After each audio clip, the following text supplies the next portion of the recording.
तो बार बार कहता हूं, देश का इतिहास गवाह है, इस देश का इतिहास गवाह है, जब भी जाति के नाम पर, क्षेत्र के नाम पर, भाषा के नाम पर बंटे हैं तो निर्ममता से कटे भी हैं।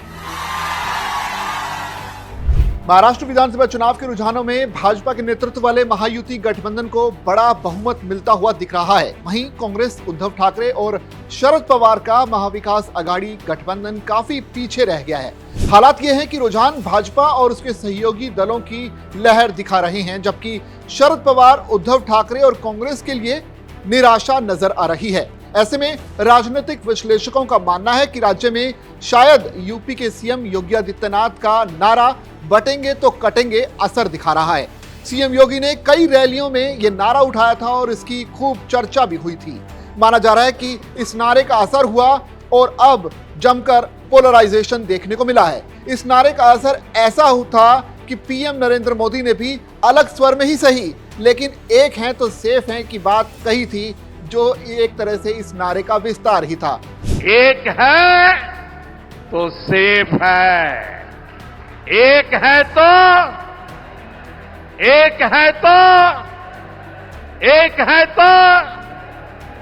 अब तक आए रुझानों में भाजपा को विदर्भ के अलावा मुंबई, पश्चिमी महाराष्ट्र जैसे इलाकों में भी बढ़त मिलती हुई दिख रही है। ये उसके लिए राहत की बात है, खास तौर पर तब जबकि तमाम एग्जिट पोल्स में टाइट फाइट की बात जो है कही जा रही थी। यही नहीं, 4 जून को ही आए लोकसभा चुनाव के नतीजों में भाजपा को करारा झटका लगा था।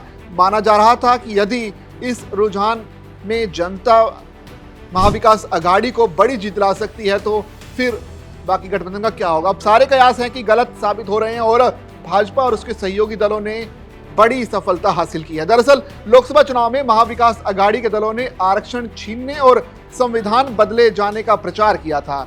माना गया था कि इसके चलते इलेक्शन में इन्हें फायदा हुआ। वहीं महाविकास आघाड़ी के बाद महायुति ने इस बार पहले ही प्लानिंग की और कई जातियों को ओबीसी की सूची में शामिल किया। इसके अलावा टिकट बंटवारे में भी उनका ख्याल रखा गया। यही नहीं, चुनाव से कुछ महीने पहले ही घोषित लड़की बहन योजना का भी असर इसे माना जा रहा है।